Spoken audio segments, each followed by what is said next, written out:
every human, every person has perfect health within them. It just has to be enlivened. We have to remind the body of that. And the way to do that is to align that human with nature so that you awaken the human nature. That's how I recommend certain things for them. And all these recommendations, it can be integrated to anyone. Ayurveda is universal, so it can be integrated to anyone, wherever you are in the world, whatever climate you're in, whatever religion you practice, whatever diet you choose to eat. It's principles of how nature operates and how nature should be operating in the human physiology.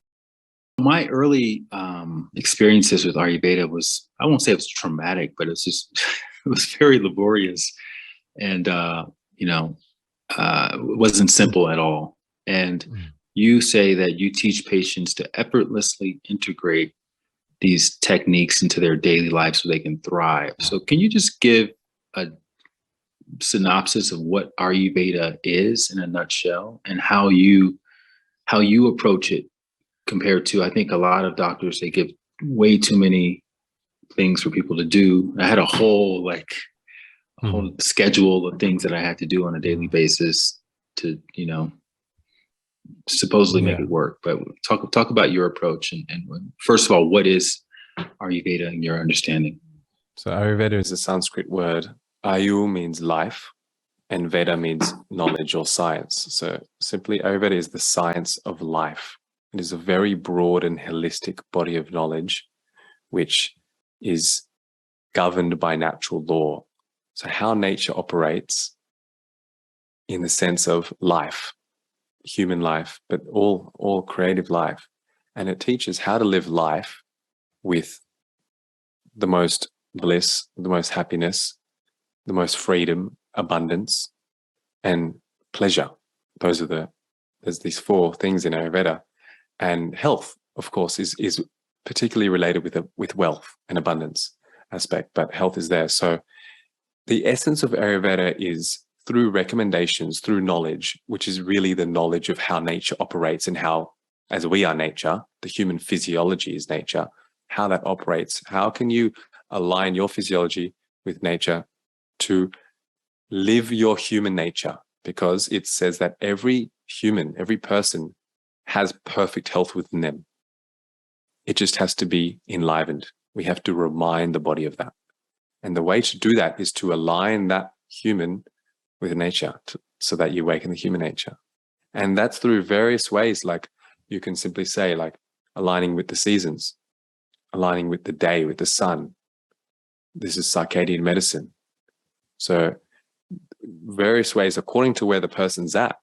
That's how I recommend certain things for them. And all these recommendations, it can be integrated to anyone. Ayurveda is universal, so it can be integrated to anyone, wherever you are in the world, whatever climate you're in, whatever religion you practice, whatever diet you choose to eat. It's principles of how nature operates and how nature should be operating in the human physiology. So, for example, it's like the sun. You look at a day, like the daily routine, as you said earlier, like you've been waking up before the sun because you're jet lagged and you're feeling good from it. Like that's what it says. It says, before sunrise is the time of air and space element. And if you wake up with that, you invite that air and space element into your life, which is creativity and clarity and lightness of being. But the more you sleep in past sunrise, it becomes earth element, which we call kapha. And that sticks with you for the day. You get that heaviness, that sluggishness, that slowness of the earth element. So that's like one simple thing, is to wake up before sunrise or with the sun. And from those listening, I'm sure when you do that, maybe you had to go to some appointment or you had to exercise class booked or something. You feel a lot more energy that day when you wake up with the sun. But the more you sleep in, even though you're in the bed for longer, you may think you're getting rest because you're in the bed, but you actually feel a lot more sluggish and slow and dull that day. So that's kind of an example of living in tune with natural law. And there's so many things. It's mainly through, the three pillars of Ayurveda is food. So food is a huge aspect, how to eat in tune with nature, basically local, seasonal, and eat with the sun. Then there's the second pillar is sleep, And the third pillar is called, the Sanskrit word is brahmacharya, which means the regime of creation. And so that's how to attune your regime with creativity, which is involving the daily routine, the seasonal routine, as well as sexual energy, creative energy, how to align with that. So this is through, I say, through food, through lifestyle, through herbs, and through body treatments is kind of an advanced stage. Or if you can want to do more, delve more, it's easy to take herbs. That's very easy. It's a bit more to shift your diet, and it's a bit more to do lifestyle, but it's definitely more to go and take time to, whether it's go to India or go to your local Ayurvedic clinic and get some treatments. Those are some. Yeah, I've seen people and have had prescriptions of, hey, you just need to spend 10 minutes breathing in this way. Or someone else may say, hey, put pepper in some warm milk and drink that before you go to bed at night. Someone else says, hey, go and you have to hug 4 people throughout your day tomorrow. And it could be all over the board like that in terms of recommendations and prescriptions. Absolutely. Yeah, it's so many things. It's, put oil on this certain part of your body before you go to sleep, or look at this. It could be as you said, certain foods, so many things. I do find that oil application tends to be one of the foundational treatments that gets applied or used with Ayurveda. Can you talk a little bit about why that is the case? What is it about oil and the body that leads to more balance or better health? Absolutely. Like, I love oil, so for sure. We are currently facing epidemics of dehydration and dryness. You ask most doctors, even the top doctors who study hydration, proper hydration, I'm talking, they say 100% of people are dehydrated. Furthermore, in Ayurveda, we see there's a theory of the 5 elements. I kind of said some of them earlier, but space, air, fire, water, earth. And these elements are dominant in everything, every human, every plant, every animal, every object, everything. And we have a dominance of the air and space element, which is dryness in our life. This is related with, our lifestyles are very air. It's like movement. It's a lot of movement, air and space, movement. So we move a lot. We're doing things. We're on the computer. We're on screens. Screens dry us out. Through our retina, they dry our brain out. Artificial lights dry us out. They even dry our skin. Air conditioning, heating, tap water, like bathing in tap water full of chemicals, that like we're facing epidemics of dryness, and that can look like many things. Of course, dry skin, dry hair falling out, but Alzheimer's, dementia, neurodegeneration, these are epidemics. It's becoming normal. We think it's normal for our grandparents or our parents to enter old age home. Like, oh yeah, that's fine. He's losing his memory because he's 80, but that's not natural. It's becoming the norm, and it's not natural. And what it is dry brain. That's what neurodegeneration is. It's that when the myelin sheath is dry, the neurotransmitters can't move well, and that person can't think or gets Alzheimer's. And in the gut, it can be experienced as bloating or constipation, hard stool. In the joints, it can be experienced dryness in the joints as joint issues, osteoporosis, degeneration of the joints, degeneration of the bones when the bones become dry. So it's a very prevalent thing. And even in Ayurveda thousands of years ago said this dry quality, which we call the Vata dosha, which is air and space element, is the most common. Secondary is the fire element, which is we call pitta. And that's things like in imbalanced state, it expresses as hyperacidity, ulcerative colitis, anger, all this frustration, eczema, dermatitis, so many things. And then there's the kapha, which is the earth and water element. So vata, or this dryness, is very dominant. And ways to heal it and vata is also the nervous system. So for example, putting oil on the body, like giving yourself a massage. So in Ayurveda, I mentioned daily routine. One of the things of daily routine is bathing yourself. And thankfully, most people do that daily. Some people don't, but it's actually a very important thing to be doing daily, to be bathing yourself. But not only should we wash our skin and put water on our body and scrub it, we should also lubricate our skin. We should put oil on our body before our bath or before bathing, because that's the biggest effect is you feel pacified nervous system. Your skin has more nerve endings than any organ of your body. It's the biggest organ. And when you put oil on your skin and give yourself a massage, you feel completely grounded and pacified. People feel it very tangibly that day. You feel this strength of nervous system. And that's one thing you can do, especially those with anxiety or overactive mind and stress. It helps a lot with that. Why before the bath? Because I know 90% of people moisturize after the bath, including myself. Should I be doing it both or just before? You can do both, but the first time you apply oil to your body, you have to wash it off after. Because oil is lipophilic, which means it pulls toxins out of the skin as well as even the lymph and the blood and even deeper tissues, especially when you're using Ayurvedic medicated oils. It pulls toxins out of the tissues, especially the skin and the blood, to the surface, and you have to wash that off. Then once you've done that, you can put on as much as you want in the day. But the first time that you moisturize, or even just moisturize, but especially if you give yourself an oil massage, definitely you have to wash it off. And you'll feel it like have a go and let me know. Like you might feel people, if you leave it on, it's like a bit cloggy. It can clog some energy and some sweat pores and things like that. So that's the reason we do before bath. Like the nervous system is one thing, and lymphatic drainage is a huge thing. We've got twice the amount of fluid of lymph than blood. So the plasma is what eats up toxins. It's like a Pac-Man, takes toxins all throughout our body and brings them to the toilet to be eliminated out. Also, the lymph carries our killer T cells, our immune system. So having good lymphatic circulation, lymphatic drainage optimizes our immunity. And when you give yourself a massage, especially with oil, it really helps move that lymph, helps blood circulation. It's like the ultimate anti-aging because it's maintaining.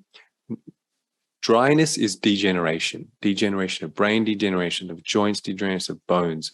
When you see elderly people, as well as you see cancer patients, especially if they're terminal, they are very dry, and eventually they dry and shrivel up and degenerate and disintegrate into the next realm. So it's very good to maintain. Ayurveda is primarily about prevention. It prioritizes to prevent disease, or it says maintain health in the healthy. And secondarily, it treats the sick.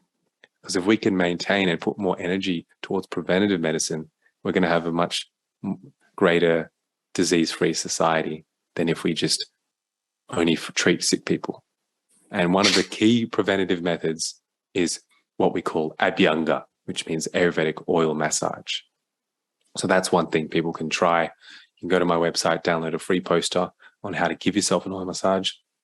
You can use coconut oil in the summer or sesame oil in the winter, or coconut oil if you have sensitive skin, and just do it before shower. And I've got the short version as well, as if you don't have time, just takes 1 minute to put oil on certain parts of your body, because oilating these vital points is what's going to maintain that lubrication in those areas of the certain orifices. And that's one oil. We can go through other oils also if you want other ways of administering oil. You also said on your website, you said that the most important aspect of treating a patient is the physician. Next is importance is the herbs, then the staff helpers, then the patient and their ability to surrender and adhere to the treatment plan. Can you talk a little bit about that sequence? Yeah, so that's based off a shloka. And what a shloka is in Vedic system is it's like a hymn or a hymn or a Vedic verse. And I'm really passionate about having proper sources of knowledge, because a lot, especially with Ayurveda, a lot of Ayurveda has been lost and misunderstood. When the Moguls came, they took a lot of the knowledge. When the British came, they were chopping off physicians' hands because they were doing the pulse. So I'm into adhering to the Shastras, which are the classical texts, which have these verses, as well as my teachers who have that unbroken lineage of knowledge. So I like shlokas or verses, and one of them is, I can chant it if you want, it's Bishak Dravya Upastara Rogi Para Chatushtayam. So it labels that. So the first is the Bishak, which is the Vaidya or the Ayurvedic doctor. Second is the herbs, the Dravya. Third is the technician. And the fourth is the patient. That's the order of what's most important. You need the doctor, you need the physician to have the treatment. That's the most important. You can have the herbs, you can have the patient, you can even have a technician or a staff member who gives the treatments. But if you don't have the physician guiding, that's what's the most important. And the herbs are secondary most important. And recently in my journey of learning, I'm really learning more about how powerful herbs are, and they're very advanced and intelligent beings. And there's other shlokas which say, there's one which says, diseases from past life are rectified by, and it lists all these things. And the first one is herbs.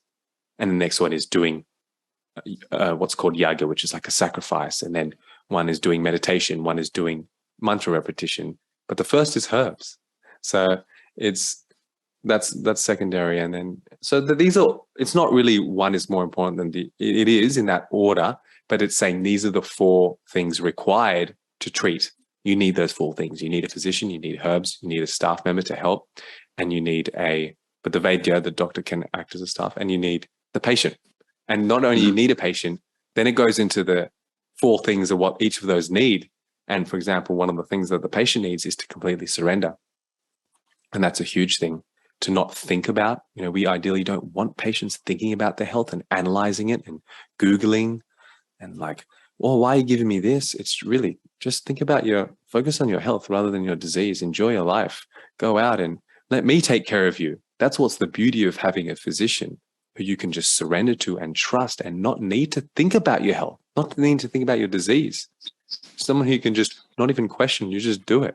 And that's a big journey I learned, because I'm very intellectual and I was learning with the doctor while receiving treatment at the same time in my time in India. And he had to really teach me, like, I could not ask questions about myself. I had to just, if he says something, I do. I don't question. I don't think about I don't analyze myself. And it's very clear in Ayurveda for the physician to not heal themselves, they have to give it to another Vaidya. So if someone doesn't have access to you or Dr. Raju, how do you identify Ayurvedic doctor who you would potentially surrender to and let them kind of take control of your healing? Good question. Well, everyone does, because you can do it online consultations. But if that's still inaccessible, it's a really interesting dance, because healthy skepticism is required, for example, certainly in the allopathic medical system, because if you just surrendered, then the physician would be saying, chop off your leg, or let me take this, reconstruct your shoulder.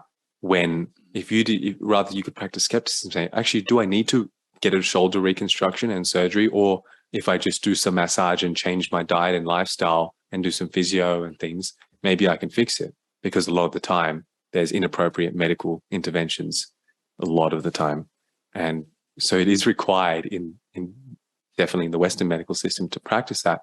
But if you can find a doctor that you can surrender to, and I guess it's you have to use your intuition somewhat to see if you can. I mean, it's a practice anyway, to do with all physicians, I think. When I see other practitioners, I occasionally see a chiropractor.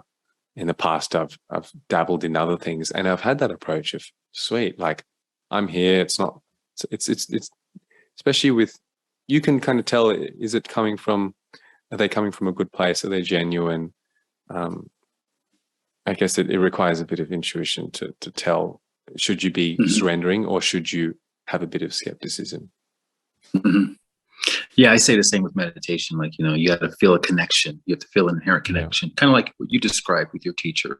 You had said that being in their presence de-excites your nervous system and, makes you feel at peace and all of that. And I think that there's an element to that where your body will tell you, hey, this is who you need to be working with at this point in time.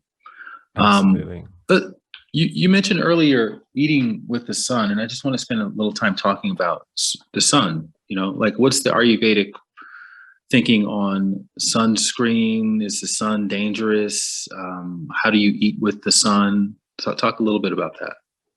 Sun's not only dangerous. The sun is a divine being, and if we can learn to harness the healing power of the sun and commune with it, then we can live in harmony and greatly benefit from the health benefits that it has to offer. Yes, the sun can burn you and cause skin cancer even, which is, by the way, very rare. Most skin cancers are not caused by the sun.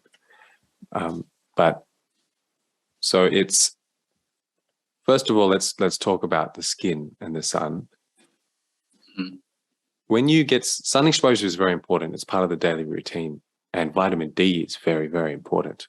We know this from modern science. You have vitamin D.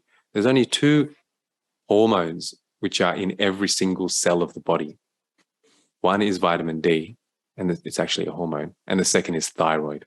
So vitamin D is, you can see studies linking vitamin D to everything. And it's really interesting with me working a lot in India and with a lot of lecturing in India. And Indians are very scared of the sun. They don't want to get their skin darker. And as well, it's harder to get sun exposure in India due to the modesty of clothes on and stuff. But we need to be getting sun, and you need to gradually, according to your skin type, shift and habituate to that. Because, for example, me, I can lie in the sun for 6 hours without sunscreen or anything and not get burnt. But a Scottish man who's very white and pale can only last 10 minutes. So, and I've worked with Scottish. I've got one particular patient who I'm very proud of, and he was so white. He couldn't go for more than 5 minutes in the sun, and he got a beautiful tan. And tans are healthy because you're getting you have like sun calluses on your skin, like skin calluses, but for the sun. And how much does it affect you? If you're getting red and burning, that's too much. But if you're getting pink, that's positive. It means your red blood cells and your porphyrins are coming to the skin surface to absorb the UV light, which gives you energy. You are like a plant. We are like plants. We are photosynthesis. We photosynthesize. We are 99.92% water on a molecular level. So we are bodies of water. We get the sun shining on us, on our skin, in our eyes. It charges us up with energy, with prana, with cellular energy. And it's important to get that for so many reasons. Vitamin D, for energy, for the water structure in our body. We know water loves light. You purify water with UV light. It does a lot to our system. So it's really important to get sun in a safe, moderate way. You know, if you are sensitive, you can start in the early morning or the late evening when it's not so strong in the middle of the day, if it's summer especially. But generally, we want to be increasing it. Ayurveda kind of says, it gives a general thing of 48 minutes a day, to be precise, but about 45 minutes is a healthy amount. But of course, if it's summer and you're going to burn after 5 minutes, then you slowly bring. Sunscreen is generally not recommended. First of all, most sunscreens have chemicals. And second of all, even the natural sunscreens, they will block the UV. And whenever we start blocking UV, we start getting an altered spectrum of sunlight hitting our skin. We don't want an altered spectrum of sunlight hitting our skin. We want a holistic spectrum. The sun is such a complex spectrum. It has so many frequencies, and we want that in its wholeness hitting our skin.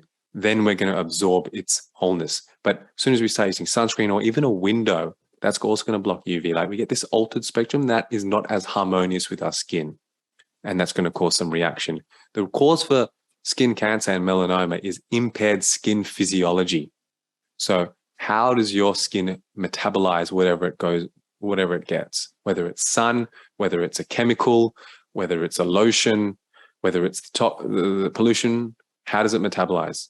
And we have to have good skin metabolism. And one way is what we talked about earlier, Abhyanga. Abhyanga is a very good Ayurvedic oil massage, is very helpful to improve your skin physiology so you don't burn and so you metabolize the sun. Well, I wrote an article called "Why Are Sunbathers Still Vitamin D Deficient?" Something along that lines. And I was looking at these sunbathers who were still vitamin D deficient. They were getting a lot of sun. They had great tans, but they weren't metabolizing the sun rays into cholesterol, which converts to vitamin D. So that's the skin physiology. We call that pitta in Ayurveda. It's the fire element that lives in our skin. That's which transforms and metabolizes. So and rather than using sunscreen, if you are sensitive, use clothes and shade, and then you can deviate throughout. If you are working in the field and it's very hot and there's no shade and it's too hot for clothes, then sure, use sunscreen. a good one without chemicals. And coconut oil is a great thing. People kind of fear coconut oil. They think they're going to burn more, but no, it actually has SPF and protects the skin. So that's the skin part. And the eating part is huge. We have this thing in our gut called digestive fire. It's the center of our body. The home of our body is our gut, is our intestines, and that has a metabolic fire. And that not only processes foods, but also water and drinks and air, things that are in the air, even sensory impressions is metabolized by our fire. Like, how do we see something? If we're watching a horror movie together and you're like really scared, like you're like freaking out, but I'm like in bliss and euphoria, it's because it's the same movie. We have the same vision, but it's how you're metabolizing it, how your fire is. So we have this inner fire, this digestive fire, and it's really a key factor in Ayurveda, is how we metabolize everything in life and how we transform it. And that fire is regulated by the sun. So when the sun is the strongest, our digestive fire particularly is the strongest. So midday or lunch should be the main meal. Dinner, when our fire is down, when the sun is down, we should have the lightest meal. And that is because when we sleep, our body is regenerating. We know sleep's important, right? It was the second pillar of health in Ayurveda. Sleep is for detoxifying the liver. It's for regenerating liver cells. It's for regulating hormones. It's the main time for hormonal regulation. And it's the main time for production and absorption of micronutrients, things like vitamins, minerals. It's not for digesting food. If you like have a big steak and chips that night, your body's like, why are you giving me this to digest? I'm meant to be eating, detoxifying the liver and making melatonin and regulating hormones. So when I consult in New York City and Mumbai in India, just that simple recommendation of shifting the biggest meal to lunch shifts their health conditions and their symptoms and their complaints, because their body can actually process the things which are going on and stop getting more influx of toxins. Because if you're going to be eating a heavy late dinner, you're filling up the trash can more and more. You're not getting time to empty it. So that's eating with the sun is important. And then you can go into the divinity of the sun as well. Leave it at that. So right now, sugar has been equated to the devil, but you say something is worse than sugar that we all consume, especially if you eat out a lot. Yeah. Where did you see it? I didn't know I wrote that. Maybe I heard. You talked about oils, rancid oils. Yeah, it is like rancid oils, which you find in takeaway foods, even high quality restaurants, seed oils smoked beyond or heated above their smoke point. They become rancid, which congest the liver, and they stick in the liver for a long time. Whether the sugars, for example, candy, chocolate, jelly beans, like the worst sugars you can think of, they're bad, but they cause an insulin spike in the blood and they'll stay there for a few hours and then they'll leave. They're definitely bad for diabetics and can cause serious issues. But these oils, they can stick for months. They can stick for 10 months. They can stick for a year. So they're much harder to get out. And they also contribute to dryness, because when we're eating, for example, a deep fried sashimi or deep fried vegetables at your high class Japanese restaurant, these oils actually dry out the body. And when the body is so dry, like we're seeing a big thing right now of epidemics of fatty liver, non-alcoholic fatty liver. And we're now going up to the grade 2 and grade 3. So people are getting fatty liver when they're not drinking alcohol. This used to be unheard of, but it's because of these oils. And when they're deprived of they're not only putting these toxic oils in them, but they're becoming deprived of proper lubrication. And one of the things of lubrication, which we didn't mention earlier, is proper internal fats, like, for example, ghee is the best, or coconut oil, or certain animal fats. That when you're not getting that, your liver has to produce its own fat, and that's when it gets fatty liver. So there's a lot of issues with these takeaway foods, restaurant foods, and it is hard. Like, look, I love eating out also. I do it occasionally. I love pizza, but it's occasional for me, and it's not something to be doing like if you're doing it even like 3 times a week, even is a lot, especially if they're not using oils. It is possible to find restaurants with good oils, but it's really not easy.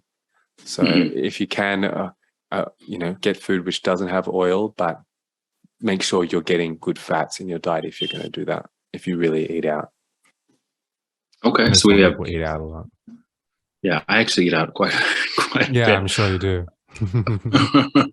So get good fats. Try to avoid rancid oils as much as possible. Self massage with coconut oil or some other kind of Ayurvedically prescribed oil. You mentioned sipping on hot water. You wrote about sipping on hot water, and what's the deal with that? If anyone had to take anything home from today's podcast, it's sip hot water. It's such a powerful purification technique. When you wash grease off dirty dishes with hot water, it comes off much easier. Similarly, in the intestines, when you sip hot water, it scrubs the intestinal villi and it flushes it. So if you have some, for example, pizza, and you feel a bit of indigestion, maybe some bloating, or you feel some hardness, just sip hot water. You probably feel that go. Or if you have a headache, just sip hot water and it should go. Because not only does it kind of scrub toxins and flush it, but it also dilates channels, which means it opens them. That's why you have a headache, sip hot water, it opens the capillaries, releases that pressure. You have menstrual pain, sip hot water, it will help dilate the reproductive channels. It's a very powerful technique. It's also an important way to hydrate the body. As I was saying, like we're not getting properly hydrated, and the answer is not to drink more water. It's not to drink more water. That's just putting water in your gut. We need intracellular hydration. We need to get water from our gut into our bloodstream and then into our cells. Even if we're very dehydrated, we go to hospital because we're very sick and they give us the IV of saline water to hydrate us. It's still only in the blood. We need to get it from into the cells. And one good way is sipping hot water because it opens that channels. It delivers that water more effectively. And of course, does tea count or coffee, or is it just got to be plain hot water? But plain hot water will do the whole body. Like you're drinking green tea now, so that might go specifically just to the liver or to the pancreas. It helps with that. Helps with the insulin and the pancreas. Or lemon in hot water will go to the liver, or ginger in hot water will go to the digestive system, which is great and it has its applications. But primarily, if we stick to hot water, plain hot water, it has a beautiful, wholesome effect on all the channels of our body. Beautiful. And then eat the largest meal of the day. Well, what's your thinking on intermittent fasting? That's a big trend these days as well. Yeah, there's another shlok. I'll just put in some Sanskrit from fun because I love Sanskrit. It says, Langana Parama Oshadam. And Langana means light. It's where the word light, like lightening therapy. So fasting. And Parama is like supreme. And Oshadam means medicine. So it says fasting is the best medicine or the most supreme medicine. But it's how you do it. And there's so many different levels of fasting. You know, what are you fasting on? Are you doing only water? Are you doing dry? Are you doing fruit only? Are you doing liquids only? So it's the general, I guess, the most important principle for fasting is for it to be rhythmically, do it in a rhythm. So for example, if you're going to intermittent fast, so maybe you're doing lunch and dinner only and you're missing breakfast, do that regularly. Don't sometimes have breakfast and sometimes not. If you're going to fast, do a juice fast a day, or you're going to do water fast, do that regularly. So in cultures, you look at, Judaism, they have the Yom Kippur one day a year. The Muslims, they have the Ramadan. The Indians, they have the Ekadashi, which is the 11th day of every moon cycle, twice a month. So it's all in rhythms. Like for me, I fast every Tuesday in a rhythm. I get to Tuesday, my body knows it. It does not crave food. My digestive acids know there's no secretion today. So rhythm is really important. Intermittent fasting, the Ayurveda says the ideal is 2 meals a day. 3 is for sick people or for people who want disease. Because when you start having 3, you start getting too much toxic buildup of undigested food. And 2 doesn't mean you can have, for example, a milk or a coffee in the morning if you wanted to miss your breakfast. But it's good and fasting should be comfortable. You should not strain. So move towards it. For example, you want to fast maybe 1 day a month. or one day a week, fortnight. Or, start with maybe fruit only and then eat after sunset, or start with liquids. And don't go too radical. You can slowly move there. Is always better when adopting new habits and trying new things. And final question about this. Why should you not taste your food while you're cooking? Because when we're cooking, there's two reasons. I'll give you both the more spiritual reason and the digestive reason. Mm. The spiritual reason, first of all, is when we're cooking, we're offering something to a higher self, to a higher divinity, whether that is most of the time within ourselves, especially if we're cooking for other people. It's a very beautiful act of, we call it in the Vedas yagya. It's like a surrender of our energy and our resources to a higher self, whether it's our friend we're cooking for, especially if we're cooking for like a newborn, someone who just gave birth, or for our mother, or for ourself. We're offering this to someone, and we want to give it in its fullness. We don't want to kind of take away from it. It's like when we do puja ceremonies, we don't smell the flowers before we offer it to the god.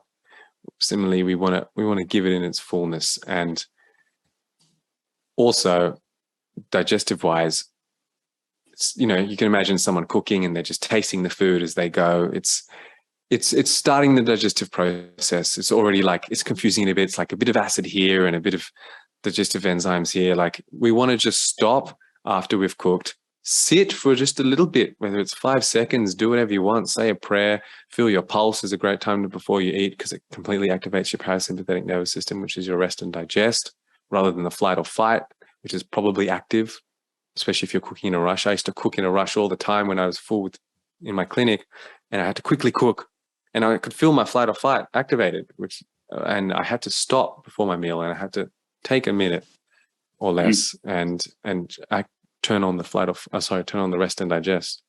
So, giving that full agni, giving that full digestive strength to the meal when it's mealtime, not kind of having it in little bits, then we won't have proper digestion and proper appetite.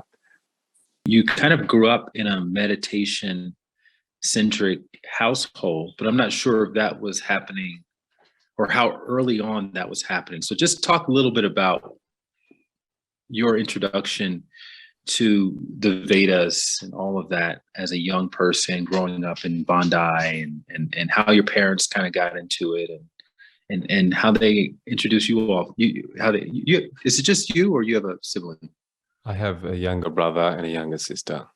Yeah. How did they introduce you all to this knowledge?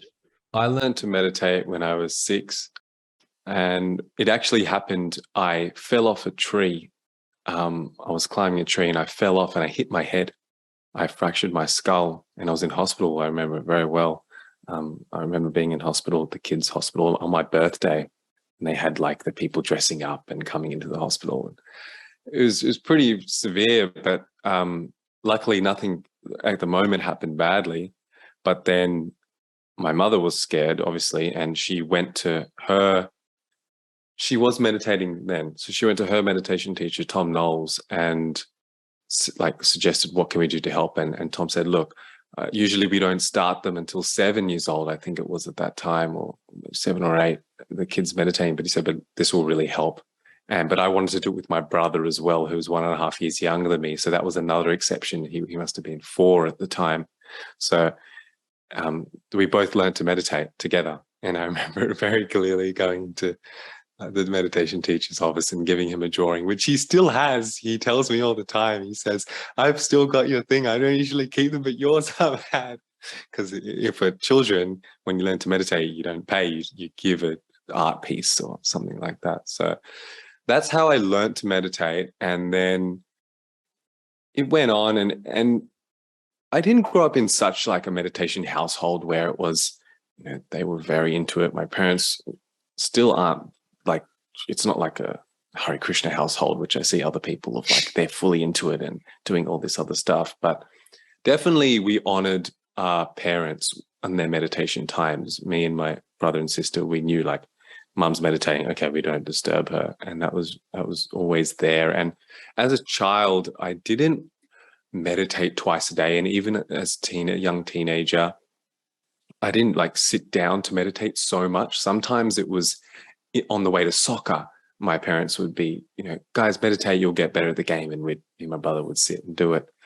But it was always having that word of wisdom, which they call it, was always there to pick up on in times of stress. And it's not like, hey, I'm stressed, I got to pick it up, but it would just come spontaneously as a kid. So for example, I remember things like getting a vaccination at school.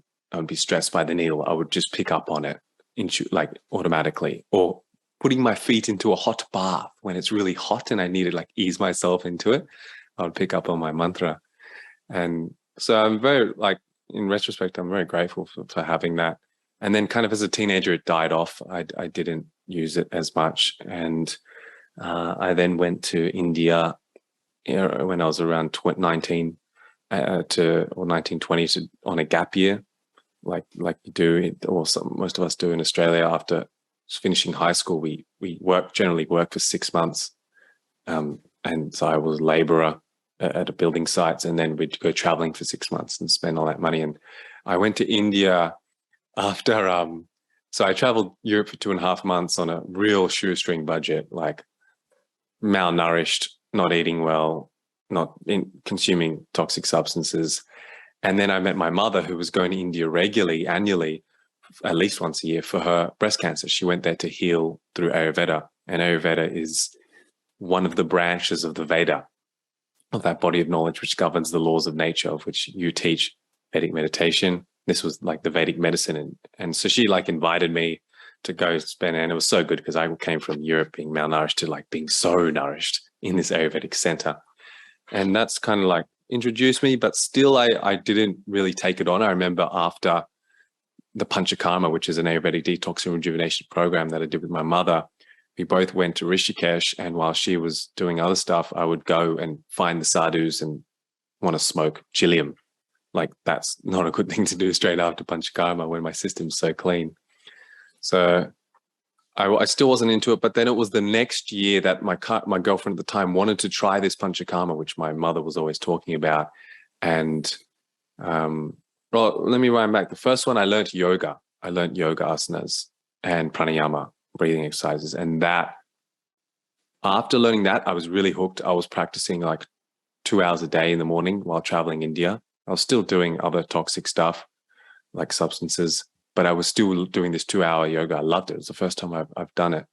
And then when I got back to Australia, I said, okay, I'm ready to learn to meditate again. And I went to our local teacher, who Lamor Babai, who's one of the teachers in Sydney, Australia, and said, okay, I'm ready. And I did it. And I was kind of hooked ever since. And then since then, as anyone who experienced meditation, and I'm sure you see light in your students, just gradually the toxic habits and substances start diminishing as the light prevails. And I started doing less of the things, and toxic relationships, everything started fading away. And I then again went to India with my mother, and I didn't know what to do. I was like studying architecture. I didn't like it. I learned about Dharma for the first time, what the most evolutionary thing you can be doing in one of Deepak Chopra's books. And I said, okay, I definitely don't want to go back to study architecture because I want to do something more meaningful. And I expressed that to the doctors there at the clinic, and they said, oh, come study with us. We'll teach you. And I didn't really think much about it. I just did it. So that's kind of how I got into it. And since then I was studying. So I want to go back, if you don't mind, to your younger years. You learned with Thom Knoles initially when you were a kid. So what was your impression of Thom? He's an older man at the time. You were a 6-year-old. What was that like for you? To be honest, I don't really have much of the memory didn't stick of him as a person. He was just this like quiet old man in a room, a very quiet and peaceful room, who just gave me this word, and gave me some instructions. From memory, it would have taken 10 minutes or less, and it was out. So I was just like, cool. And it was a very neutral memory. It was a very neutral impression, but I think it did in retrospect, it went in on the subtle because I used that technique on the subtle. It was more about the technique. I don't think I had such an impression of that teacher specifically. But as a kid growing up, when Thom would come tour Australia annually, we were kids and I was hanging out with his kids, and it was all these people were like kind of worshipping this guy and really into him. And it was just really fun hanging out with him and his kids. He just seemed like a really cool guy. He was surfing. He would let his kids do whatever they want, with skateboarding and listening to jazz music. So he was just like a regular dude for me. What was your impression of the meditation technique that you had learned? Was it something that was really different from what you were used to, or was it kind of like, oh, this is interesting, but I'm not, I'll do it when I feel like it, but it's not really delivering anything particularly profound in my young life? It wasn't profound. It was something that my parents gave me, and I wasn't in so much gratitude or value. I didn't have much value for it. I had it. It was like another curriculum. I used to do soccer. I used to do basketball. I used to do all these different stuff, swimming lessons. It was like, that's it. That's one of the things. And yeah, it's kind of a bit different and weird, and it's kind of nice. I get to sit quietly in the car. It's cool. But yeah, it was more subtle implementation of it. Mm-hmm. Not too much nuance at that age. Your dad's an architect, right? Yes. So were you being groomed to be an architect, or was that something you were pursuing? Yeah, no, I was pursuing. I definitely wasn't grooming. My parents were never like that, thankfully, especially my dad. He's very easygoing. And, his dad was also an architect. So I kind of chose that because I didn't know what else to do as a teenager. Your mom got diagnosed with breast cancer. Yeah. What was that like in your family? Were they sure, okay, we'll just go to Ayurveda, sort it out? Or was it like real scared that their meditation practice really have to like get tested at that time? Do you remember any of that? Yeah, well, I was probably, I was around 16, 17, and they didn't tell us much as kids. I wasn't into medicine at the time, so I wasn't involved. Like now I'm very involved in her medical treatment. I really didn't know anything. And I didn't know anything about chemotherapy, radiotherapy, surgery. I really didn't know. So I didn't even know that much about cancer at that time. And I guess even then it was not as well known as a kid would know now. So she ended up, it wasn't very strict. I mean, she chose to not do chemo and radio, but rather just to do surgery, double mastectomy, as well as Ayurveda. And that's, I think a great choice now. And that's something that I work a lot with cancer patients with any intervention that they choose. But common thing is that choice of surgery only in terms of the allopathic treatment and supporting with other modalities.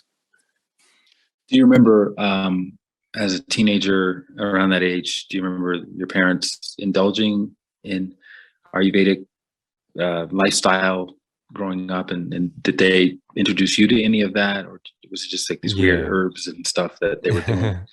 Yeah, so they weren't doing that much, but when my mum got the cancer, definitely it increased, and mainly with the food. So she was cooking a lot, that Ayurvedic food with the principles, cooking the fresh food, using spices a lot, turmeric a lot. She had her herbs, which I think I would have tried. She would always bring back herbs for us that Dr. Raju, her doctor, would give for us. She would look it up. He would look at our photo while he would feel her right pulse, her masculine side. Usually for women, we feel the left, but he would look at a photo of me, for example, and feel her right pulse while she was thinking of me. It's called messenger pulse. And he would feel my pulse through her and prescribe herbs. So she would bring back all these herbs for all the kids, and more so us, not so much my father. because he wasn't as much into that. And so definitely my memories are mainly in the kitchen, cooking a lot, and giving us really good food. I've always loved my mum's food, and more so than my brother. He was not into the healthy food as much as I was, but I was just really, especially because I was a teenager, I was really grateful for the food I was getting. I would take him to all the places I would go, and I was also proud of it. I was proud of my mum's food and the other kids at school, whether they're eating out, they're getting the takeaway. It kind of seemed at the time as like, prestige thing. I have money, I can buy stuff. It's better. It's nicer to buy, I got that power. But I was really proud, and I was always the unique kid as well at school. Still am. But yeah, I enjoyed that, claiming that. And you said your mom went to India at least once a year. What made this time different when you had your gap year? Was it purely just to have time on my hands, or was there something else that inspired you to join her, this Panchakarma? Free accommodation and free food. Mainly. I was really on a budget, and I wanted to check out, I think, that was probably the main reason I went to India. And then I'm like, okay, I'm here. I'll do some traveling myself after. I was always going to Europe because that's the thing that my friends groups did. We went mainly to Europe, actually, and not even Asia as much. But I've been that kind of unique, different. I did want to go to Asia, like Southeast Asia, and that's why India. I didn't think about spiritual at all. I've always loved traveling, and I especially loved traveling then. All right, so you're in this Panchakarma, you pick up this Deepak Chopra book, you're reading about Dharma. And how did that strike you? What do you remember? Oh, it really struck me strong. It shifted a lot because I was having this thought of, I don't really want to go back to architecture, and maybe I'll become a yoga teacher. And because I was I was into that yoga, which I learned. But I wasn't even thinking about yoga teacher yet until I read that book. And it said two things. It said, the way he explained it was, to find your Dharma, or to live your Dharma rather, you find something which you're talented about. You're absolutely talented and unique about one thing, and couple that with how you can serve humanity. And that's it. And then I'm like, okay, I'm definitely not doing architecture because it doesn't resonate. It doesn't feel that fulfilling and that much purpose for me. And I didn't know. Then I was like, oh, you're going to learn be a yoga teacher. My current girlfriend at the time, who I was spending a lot of time with, her family, they were kind of like pretty high class family. They were both lawyers, and she was in law school. And as soon as I started mentioning like, oh, I'm going to leave, they're like, oh, really? Like, you can't leave university? My parents weren't as much like that. My mum had a little bit of fear, but my father was very passive and like, very supportive of any choice I made, and was very calm. But yeah, I read that and I expressed it to the doctors, and they just, I felt strong about it. And when they said, come learn with us, we'll teach you.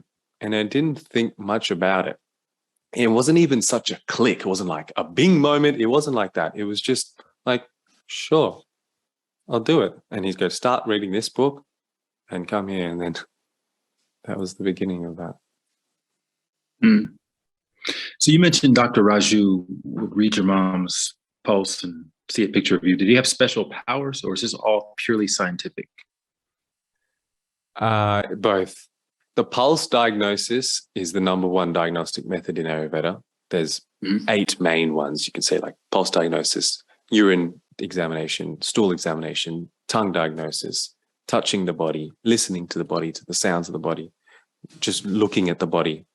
So, but pulse is the number one because it has the ability to see very deep into the body and see deep into the whole physiology, well before even diseases manifest. So that's why it's so useful, because it's very profound in the preventative medicine process.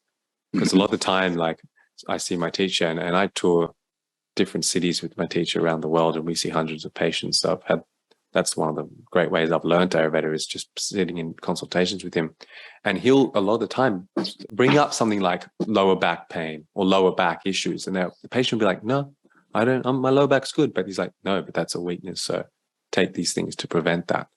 So it's seeing early on in the disease process, which Ayurveda is very good at, is work. They see the disease process as 6 stages, and the manifestation is only the 5th stage. And that's usually when the Western medicine kicks in. So it is scientific. It is actually a very technical way of pulse diagnosis, but also, yes, they definitely have siddhis, which means divine human capabilities in reading the pulse, and things like a messenger pulse.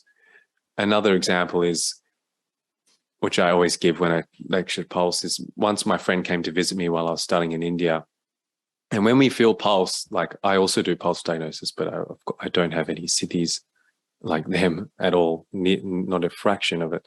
But my friend came, and we don't speak to the patient. We don't want to speak to them before. We just want to feel their pulse, because we don't want them, what they say. Like if I have a patient come in and say, oh, I've got back issues or I've got insomnia, then I'm going to be looking for that in the pulse. I just want the pulse to speak to me, because the pulse reveals what the body wants to heal. We can have 10 people in the room with insomnia, but why is one is called because of hormones. One is because they have too much energy. One is because they have not enough energy. One is because of the neck. So the pulse reveals that. And so my friend came and he just felt the pulse, and he said, oh, there are some eye issues on your maternal side. Take some herbs for that. And he had his mother's side had eye issues. And so that they can even differentiate between maternal history. And there's so many stories about pulse, amazing stories as well. But yes, definitely they have cities. And what's interesting, Light, is during COVID, when they've been doing, because they would see sometimes 100, 150 people in a day, because that's the beauty with pulse diagnosis. You don't need to talk to them much, because you feel everything in 10, 20 seconds. So you don't need to ask questions about them, that you know so much. So it's filled. And when they would have 200 people in a day, it's just pulse, write prescription, tell a few things, next. And in COVID, they were doing all messenger pulses, because they can't see the person in person. So they were doing it through Zoom, through video. And I've seen, just from these 3 years, and also doing the Zoom sessions with them, how much they've developed this city of messenger pulse specifically. It's just awesome to see. So I'm going to divert now to, I'm curious about pulse reading.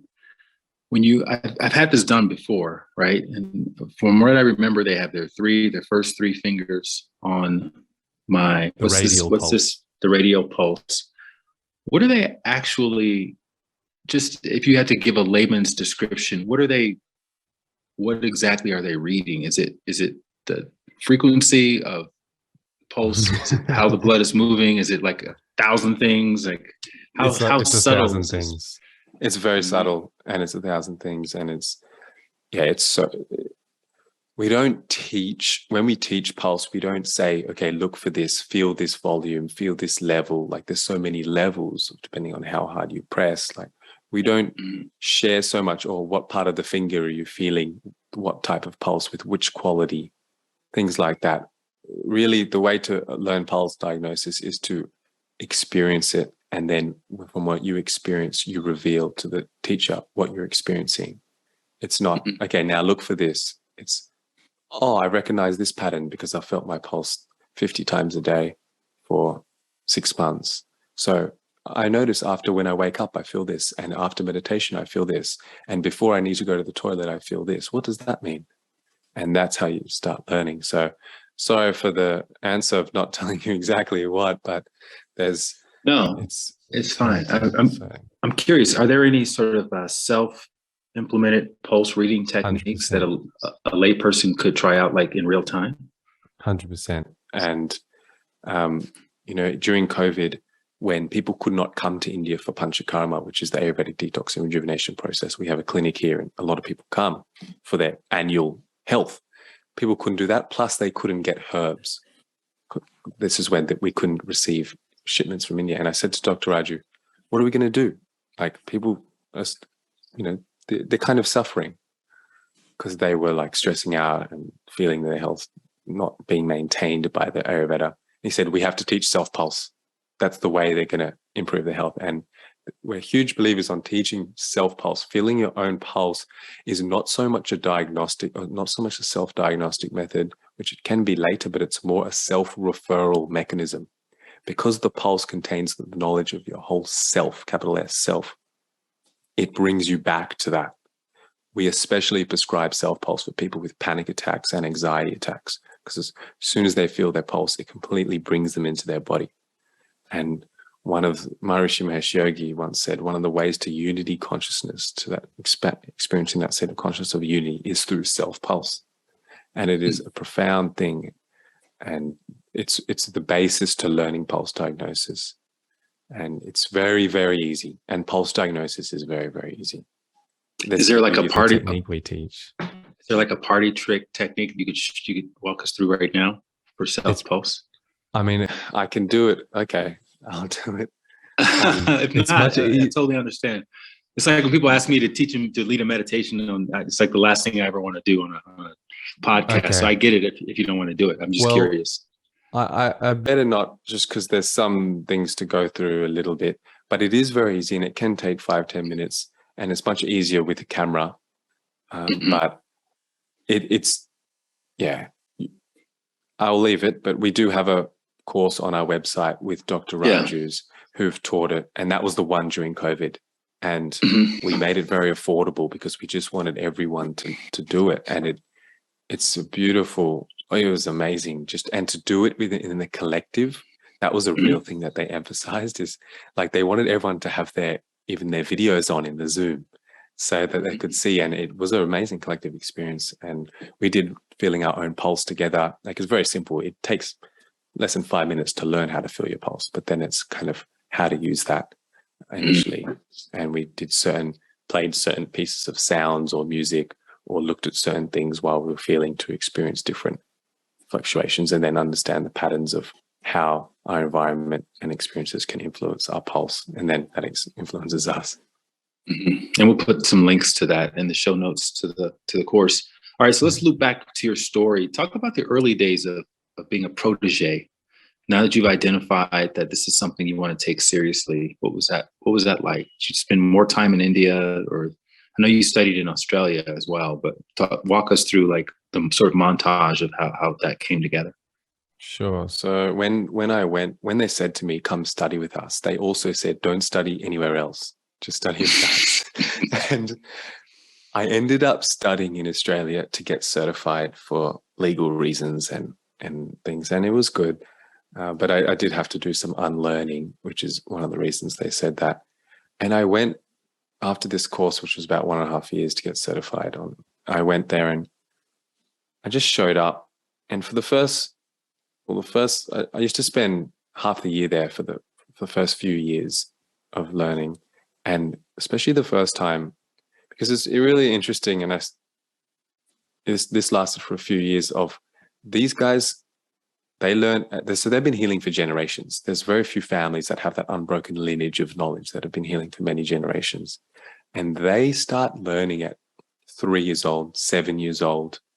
And they're learning every day, every morning. They've been woken up by their parents before sunrise, because that's the time to absorb knowledge more profoundly, and they would learn the things. So for me, it was really interesting, because like I can't spend 7 years full time here. Like there's a need in Australia, there's a need in the West. I need to learn, and I was very, very thirsty for knowledge. I was so thirsty. This is my nature as well. I'm like that pitta, like that fiery type that wants to learn. And when for example, first year I was there for 6 months. I was getting like 5 to 10 minutes a day with a doctor. And that's also because they're extremely busy. They have a very busy clinic, but that's what I was getting. And there was a lot of testing as well of my devotion to the knowledge and to them. But those 5 to 10 minutes was so amazing, like so much better than months at my Ayurvedic course, or hours and hours and hours of reading books. Like just the answers of the questions I had, and just it was so amazing. And it was they were testing me. You know, they're very kind and very pacifist people, and very minimalistic in their words, especially my main teacher, one of the doctors there, because there's a couple brothers and a couple sisters. But yeah, it was just that little bit, and then every year they would give a bit more.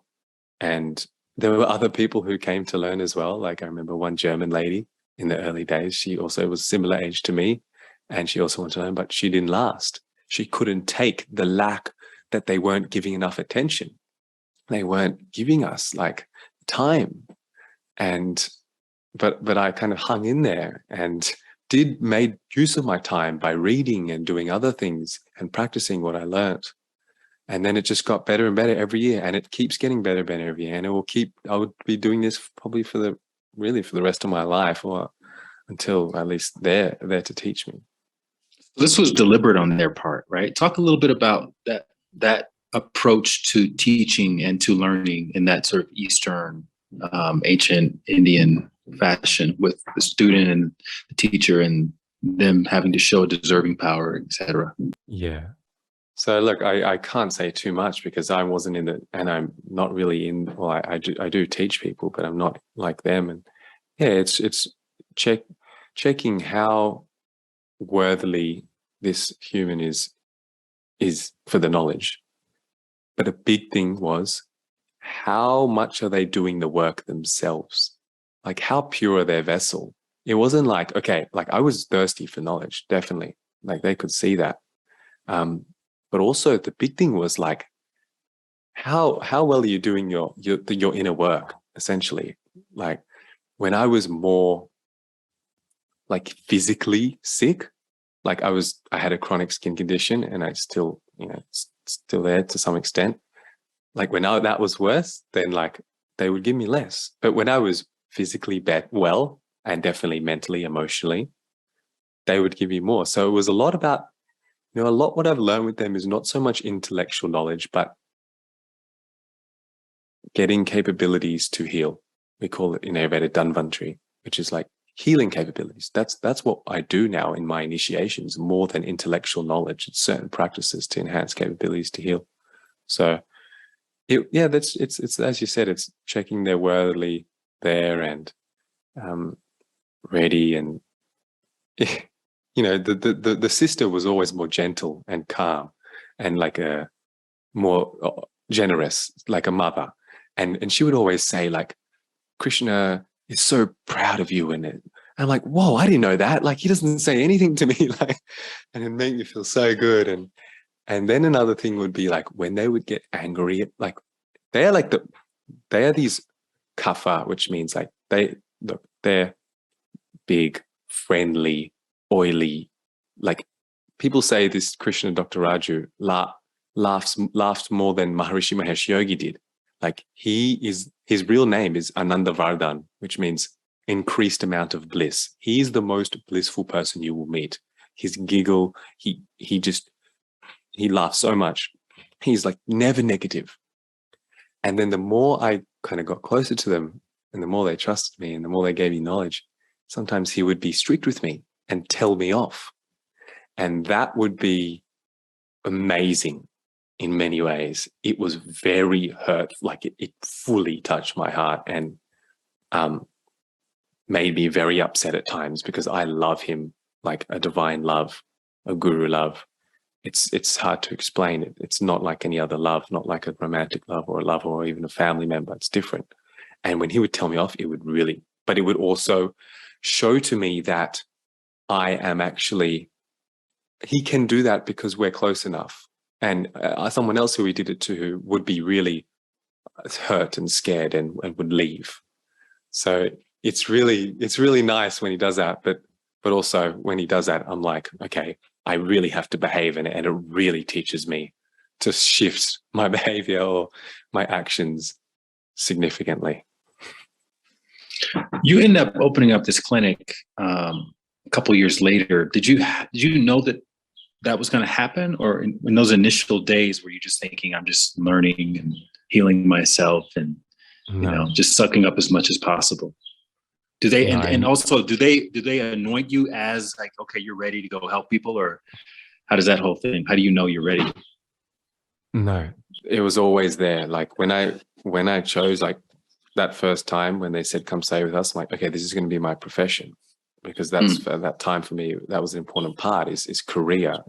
How do you sustain yourself financially? So it was always there. And I guess as soon as I finished my degree and I was certified, I was practicing and opening my clinic in my parents' house, in a room, in my bedroom, not my bedroom, my old bedroom. and that was, yeah. So, and they didn't really ever, because I was always started practicing, but they did annoy me with adding things. You could add certain things and practice certain things on patients. Mm-hmm. How are you financing all these trips to India? Well, I had a lot of support. I was not paying rent for my clinic because it was at my parents' house, and I was living in my parents' house as well, I'm pretty sure, in a different room. So, and I've always been a good saver. So and still today, like we live Ayurveda. Like now, my wife and I, like our clinic's mostly always been in our home, because we're preparing herbs the night before for the next treatment till late at night. And we have to wake up early to prepare the herbs for that treatment. And like we see patients all day. So sometimes we have people for 7 days of treatment, so they have to come on the weekend. So it's much easier always. And that's the same with my teachers. I mean, they do it to the nth degree. So it's always easy to work from home. So kind of our life, because we're always doing, and our trips to India is for work, like it's kind of like we live with the business financially. And that's kind of always been. It's just in the beginning days, it was more tighter budget. And they would support me as well, the Rajus, with that in different aspects. And by the end of your initial apprenticeship, because you still go back and study with them, what you're doing right now, had you gotten more FaceTime with them, like beyond the 10 minutes?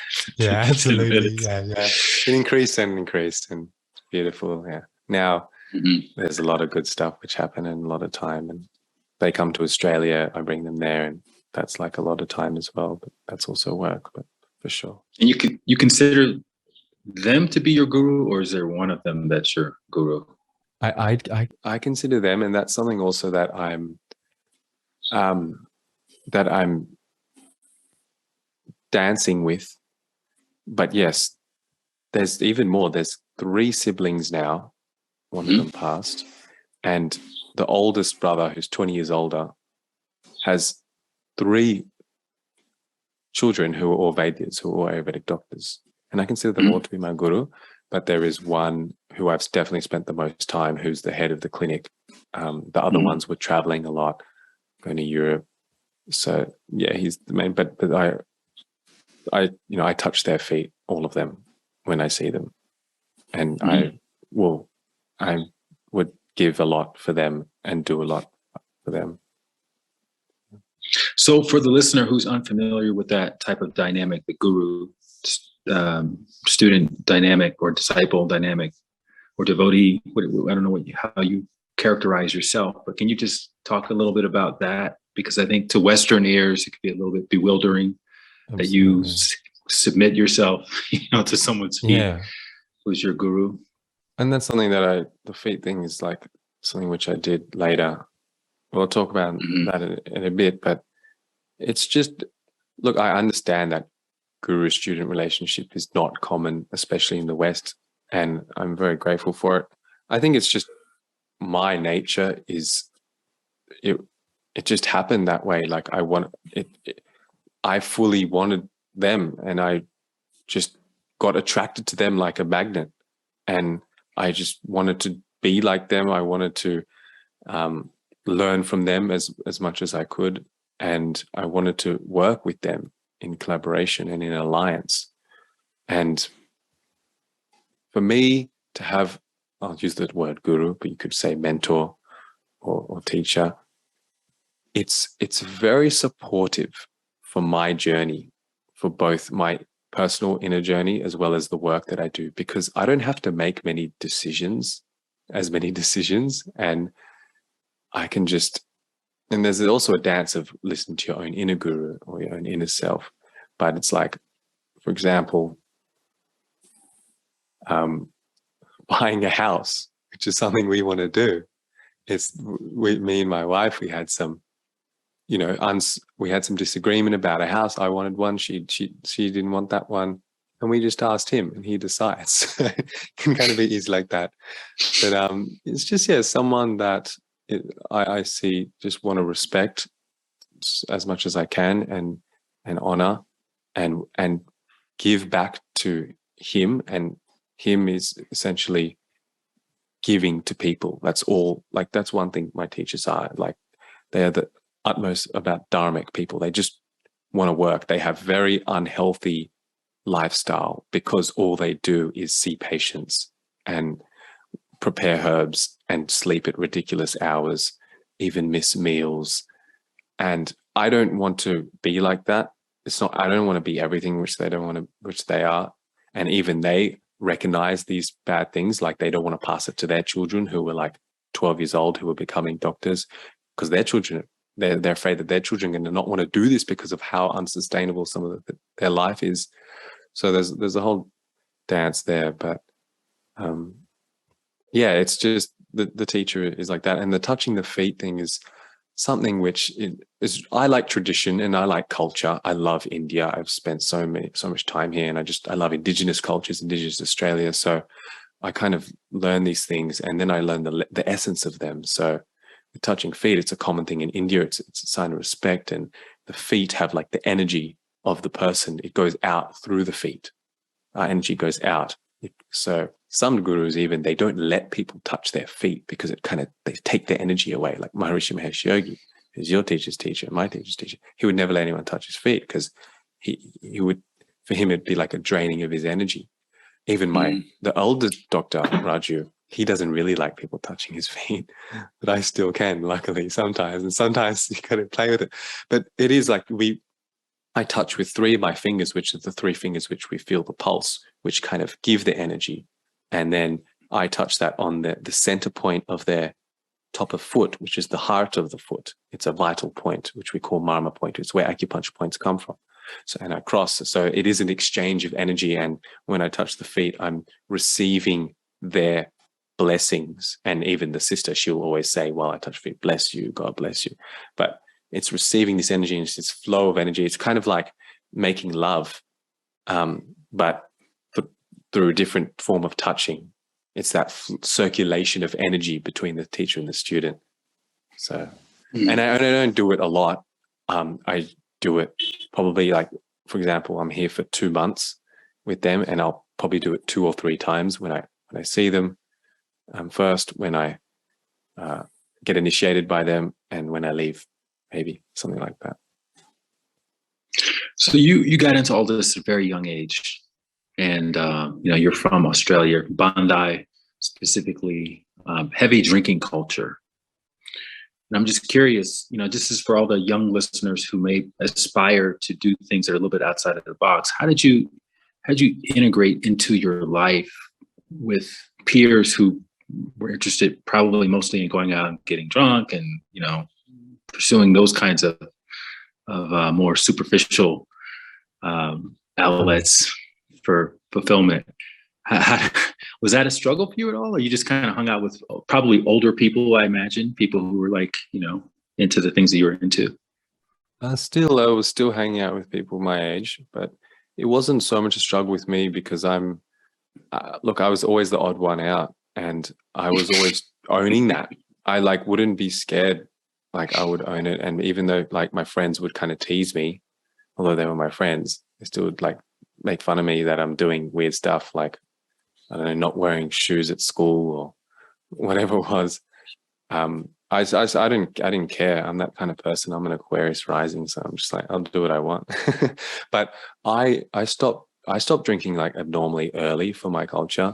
At 19 years old, I just never liked alcohol. I was doing drugs until much later. I was using quite a lot of drugs regularly, and it was the meditation, without a doubt. As I said earlier, I started learning meditate, and it just slowly, naturally, I didn't try make it go away. I just started doing less drugs, and the relationships, the friendships took a bit longer to leave, but naturally also I started going away from that.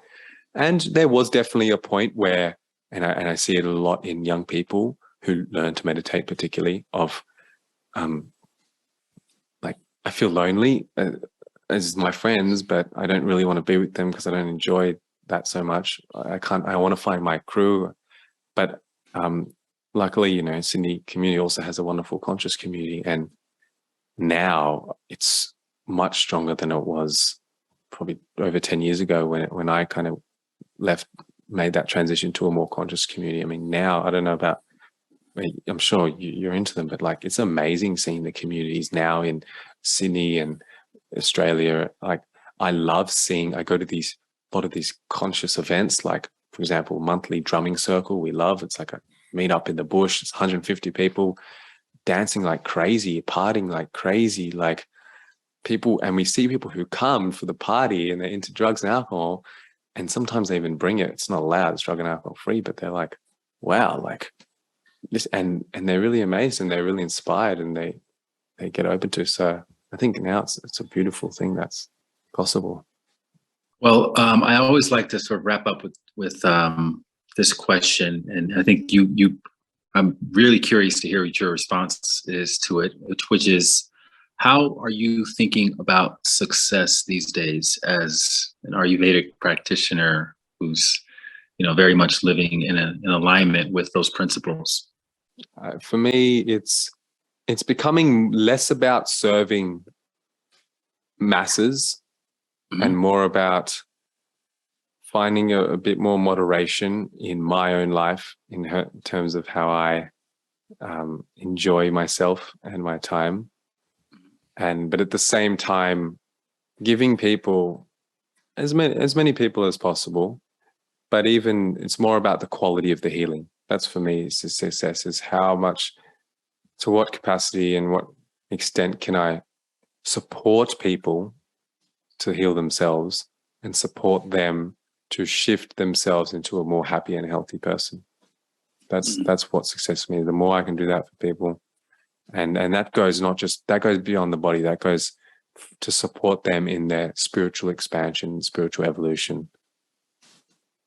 And talk about some of your offerings. I know you have an Ayurvedic course, 30-something modules. There's a lot of this covered in that course. People learn how to self-pulse and all the principles. So self-pulse is fun. It's actually by my teachers. We just offer it on our website, and that's just teaching that technique. And the nutrition course is called The Essence of Ayurvedic Nutrition, because it shows Ayurveda is not eat this food or not that vegetable or eat that grain. It's eat with the principles of nature.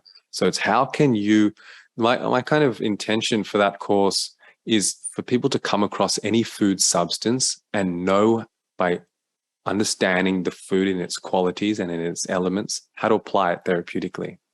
So, you know, if pizza is heavy, congesting, damp, like cheese, I mean, is heavy, congesting, damp, cold. Those are the qualities. So if you have a cold, if you have a cough, if your baby is sick, you don't want to give cheese. It's going to increase that. You give more pungent, like black pepper. It's going to burn that up. So stuff like that, and like eating with the sun and all different other principles of Ayurvedic nutrition, which you can apply to any diet you choose. So those are I think those are the only courses we have. I offer online consultations as well, where my aim is to make people self-sufficient in their health. So typically you don't stick around, like we don't do too many consultations. It's like, you know, sometimes 1, 2, 3, sometimes 4, check in later if something comes up, but kind of give you things that, and you know, about the effortlessly integrating things. Like Ayurveda is the science of life. You should do this for life. It's not something which you don't, it's a strain, or it's like a discipline which is hard. It may require some discipline in the beginning, but it's a way of living, and understanding how nature operates within nature and within the human physiology allows you to create your own lifestyle, your own diet, so towards perfect health. So that's kind of what I aim to do in a consultation. And yeah, we got a clinic in Australia and we tour, and we'll be doing some cool stuff next year, some international courses in Australia. Beautiful, man. Course. Thanks. I want to thank you for coming on and acknowledge you for just, you know, all the leaps you had to take to get to where you are today, and all the studying and all the passing of the tests, those old school tests that your guru placed upon you. And it definitely shows, and not just in your knowledge, which is obviously, very profound, but just in the way you are, your energy and your presence. And I can feel all that coming through the Zoom. So I look forward to crossing paths with you again very soon, hopefully. And Yes. and yeah, man, keep spreading the wisdom and shining the light. And thank you again for your service. If you like that video, you're going to love the next one. Click this thumbnail right here, and I'll see you over there.